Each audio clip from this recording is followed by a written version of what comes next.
ಇನ್ಸ್ಪೆಕ್ಟ್ರೆ, ನನ್ನ ಮಗಳ ವಿಷಯ ಏನಾದ್ರು ಗೊತ್ತಾಯ್ತಾ? ಎಂಥದ್ದು ಗೊತ್ತಾಯಿಲ್ಲ ಮಾರ್ರೆ. ಆದ್ರೆ ರೈಲ್ವೆ ಹಳಿ ಹತ್ರ ಒಂದು ಹೆಣ ಬಿದ್ದಿ, ಅದು ಪುಟ್ಮಲ್ಲಿ ಅವ್ರದ. ಎಂಟೆ ಕ್ರಾಸಲ್ಲಿ ಒಂದು ಬಾಮಿ ಇತ್ತಲ್ಲ, ಅದ್ರೊಳಗೊಂದು ಹೆಣ ಬಿದ್ದಿತ್ತು, ಅದು ಪುಟ್ಮಲ್ಲಿ ಅವ್ರದಲ್ಲ. ಈ ಫ್ಲೈಓವರ್ ಮೇಲೆ ಸಾಕು ನಿಲ್ಸಿಪ್ಪ. ಈ ಹೆಣ್ಣುಗಳು ಒಂದೇ ಕೇಳಿ ಕೇಳಿ ನಂಗೆ ಸಾಕಾಗಿದೆ. ನನ್ನ ಮಗಳ ವಿಷಯ ಏನಾದ್ರು ಇದು ಹೇಳಿಪ್ಪ. ನಿಮ್ಮ ಮಾತು ಕೇಳಿ ನಂಗೆ ಯಾಕೋ ಭಯ ಆಗ್ತಾ ಇದೆ. ತಪ್ಪು ಮಾಡುವತ್ತಿಗೆ ಇಲ್ದಿದ್ದು ಭಯ ಈಗ ಎಂತಕ? ಒಪ್ಕೋತೀನಪ್ಪ, ನಾನು ತಪ್ಪು ಮಾಡಿದ್ದೀನಿ. ಅದಕ್ಕೆ ಬರೀ ಹೆಣ್ಣುಗಳ ವಿಷಯನೇ ಮಾತಾಡ್ಬೇಕೇನಪ್ಪ. ಇನ್ಸ್ಪೆಕ್ಟರ್, ನೀವು ಎಲ್ಲ ಕಡೆ ಸರಿಯಾಗಿ ವಿಚಾರಿಸಿದ್ರಾ? ವಿಚಾರಿಸ್ದೆ ಸುಂದ್ರಿ ಮೇಡಮ್. ಪುಟ್ಮಲ್ಲಿ ಅವ್ರು ನನಗೂ ಬೇಕಾದವ್ರೆ, ನಾನು ಅವ್ರ ಕೈ ತುತ್ತು ತಿಂದಿದ್ದೆ. ಅವ್ರು ಕಳ್ದದ್ದು ನನಗೂ ಬೇಜಾರೆ. ನಾನು ಎಲ್ಲ ಬದಿ ವಿಚಾರಿಸಿದೆ, ಆದ್ರೆ ಅವ್ರು ಸುಳಿವೇ ಸಿಕ್ಕಲ್ಲ. ಹಾಗೆಲ್ಲ ಹೇಳ್ಬೇಡಿ ಇನ್ಸ್ಪೆಕ್ಟ್ರೆ, ಬೇಕಿದ್ರೆ ನಾನು ನಿಮ್ಮ ಜೊತೆ ಬರ್ತೀನಿ, ಇನ್ನೊಂದ್ಸಲ ಹುಡ್ಕೋಣ. ಅಂದ್ರೆ ನೀವು ಹೇಳೋದು ನಾ ಸಮ ಮಾಡಿ ಹುಡ್ಕುದಿಲ್ಲ ಅಂದಳಿಯಾ?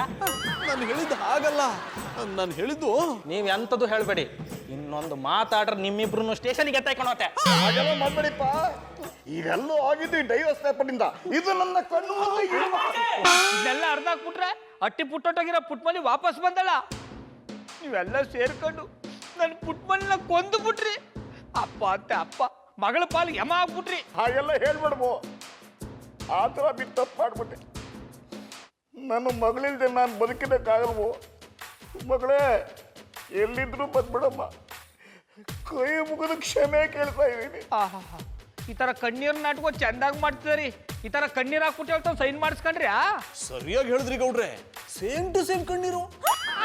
ಅನೇಪ್ರವ್ರೆ, ನೀವೇನ್ ಖರ್ಚು ಕೊಡ್ತಿದ್ರಿ? ಬೇಡ ಅನ್ಬೋದಾಗಿತ್ತು ತಾನೆ. ಇವ್ರು ಯಾಕೆ ಹೇಳ್ತಾರೆ? ಇವ್ರಿಗೂ ಅದೇ ತಾನೇ ಬೇಕಿದ್ದು. ಒಟ್ನಲ್ಲಿ ನೀವಿಬ್ರು ಸೇರ್ಕೊಂಡು ನನ್ನಿಂದ ನನ್ನ ಪುಟ್ಮಲಿಂದ ದೂರ ಮಾಡ್ಬಿಟ್ರಿ. ಇಷ್ಟ ದಿನ ಆದ್ಮೇಲೆ ಹೋಗಿ ಬರ್ಲಿಲ್ಲ ಅಂದ್ರೆ ನಮ್ಮನ್ನೆಲ್ಲ ಬಿಟ್ಟು ಹೊಂಟೋಗ್ಬಿಟ್ಟಾಳೆ. ಆ ವಿರೋಧದ ಮೇಲೆ ನಾನು ಯಾಕಿರ್ಬೇಕು? ನಾನು ಆ ವಿರೋಧ ಯಾಕೆ ಹೊಂಟೋಯ್ತೀನಿ.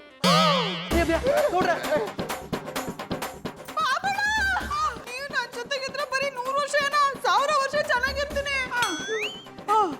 ಪುಟ್ಟಮನೆಯವರೇ, ಇಷ್ಟು ದಿವಸ ಎಲ್ಲಿ ಹೋಗಿದ್ರಿ? I like it. ಇಷ್ಟು ದಿವಸ ಇವರು ನನ್ನ ಮನೆಯಲ್ಲಿ ಇದ್ರು ಮಾರ್ರೆ. ಈ ವಿಷಯ ನನ್ನ ಹತ್ರ ಯಾಕೆ ಹೇಳಿಲ್ಲ? ಹೇಳಿರ್ತಿದ್ರೆ ಇವರ ಬೆಲೆ ನಿಮ್ಗೆ ಗೊತ್ತಾಗ್ತಿರ್ಲಿಲ್ಲ. ಅಷ್ಟೇ ಅಲ್ಲ, ನೀವು ಮಾಡಿದ ತಪ್ಪು ಕೂಡ ನಿಮ್ಗೆ ಗೊತ್ತಾಗ್ತಿರ್ಲಿಲ್ಲ. ಮಗಳೇ, ನನ್ನಿಂದ ತಪ್ಪಾಗಿ ಹೋಯ್ತು. ದಯವಿಟ್ಟು ಕ್ಷಮಿಸ್ಬಿಡಮ್ಮ. ಹೋಗಿ ಡ್ಯಾಡು, ನಿಮ್ ತವನ ಮಾತಾಡಲ್ಲ. ನನಗೆ ಮೋಸ ಮಾಡಿ ನಮ್ಮ ಬಾಮ್ಮಣ್ಣಿಂದ ನನ್ನ ದೂರ ಮಾಡಿದ್ರಿಯಾ? ಏನೋ ತಿಳಿದೆ ತಪ್ಪು ಮಾಡ್ಬಿಟ್ಟೆ ಅಮ್ಮ. ಇನ್ಯಾವತ್ತೂ ಇಂಥ ತಪ್ಪು ಮಾಡಲ್ಲ. ಒಂದೇ ಒಂದ್ಸಲ ನಮ್ಗೆ ಕ್ಷಮಿಸಿದ್ದೀನಿ ಅಂತ ಹೇಳ್ಬಿಡಮ್ಮ.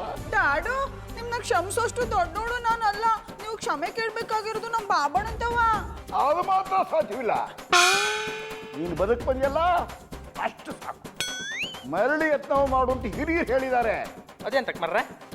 ಇವರಿಬ್ಬರನ್ನು ಮತ್ತೆ ದೂರ ಮಾಡೋದಕ್ಕೆ ಪ್ರಯತ್ನ ಮಾಡ್ತೀನಿ.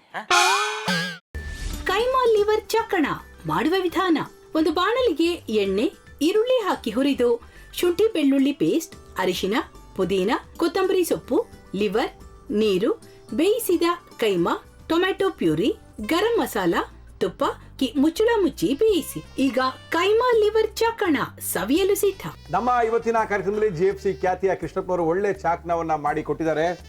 ಹೆಂಗಿದೆ ಅಂತ ಎಲ್ಲ ಹೇಳಕ್ಕಾಗಲ್ಲ, ನೀವು ಮಾಡ್ಕೊಂಡ್ರೆ.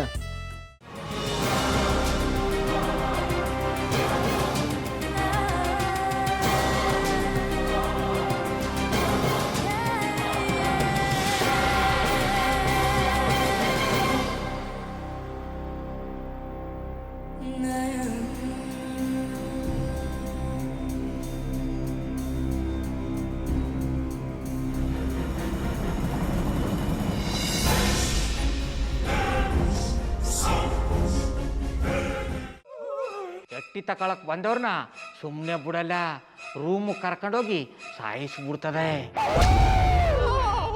ರೂಮಿಗೆ ಕರ್ಕೊಂಡು ಹೋಗಿ ಯಾಕೆ ಸಾಯಿಸ್ತಾಳೆ?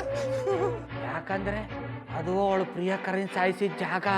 ಅದಕ್ಕೆ ಅಲ್ಲಿಗೆ ಕರ್ಕೊಂಡೋಗಿ ಸಾಯಿಸ್ಬಿಡ್ತದೆ. ಈ ಮನೇಲಿ ದೆವ್ವ ಇದೆ ಅಂತ ಭಾಸ್ಕರ್ ಅವ್ರು ನನ್ಗೆ ಹೇಳೇ ಇಲ್ಲ. ಅವ್ರ ಹಟ್ಟಿಲಿ ವಾಸ ಆಗಿದ್ರೆ ತಾನೆ ಹೇಳಕ. ಹಟ್ಟಿಲಿ ವಾಸ ಆಗಿರೋರ್ನ ಯಾನು ಮಾಡಲ್ಲ, ಆದ್ರೆ ಹಟ್ಟಿ ತಕೊಳಕ್ ಬಂದವ್ರನ್ನ ಅದು ಸುಮ್ಮನೆ ಬಿಡಲ್ಲ ಬಿಡಲ್ಲ ಬಿಡಲ್ಲ. ಇದನ್ನೆಲ್ಲ ಹೇಳ್ತಿದ್ಯಲ್ಲ, ನೀ ಯಾರು? ನಾನು ಈ ಹಟ್ಟಿ ವಾಚ್ಮ್ಯಾನು. ನಾನು ಅರ್ಜೆಂಟಾಗಿ ರಾಮನಗರ ಹೋಗ್ಬೇಕು.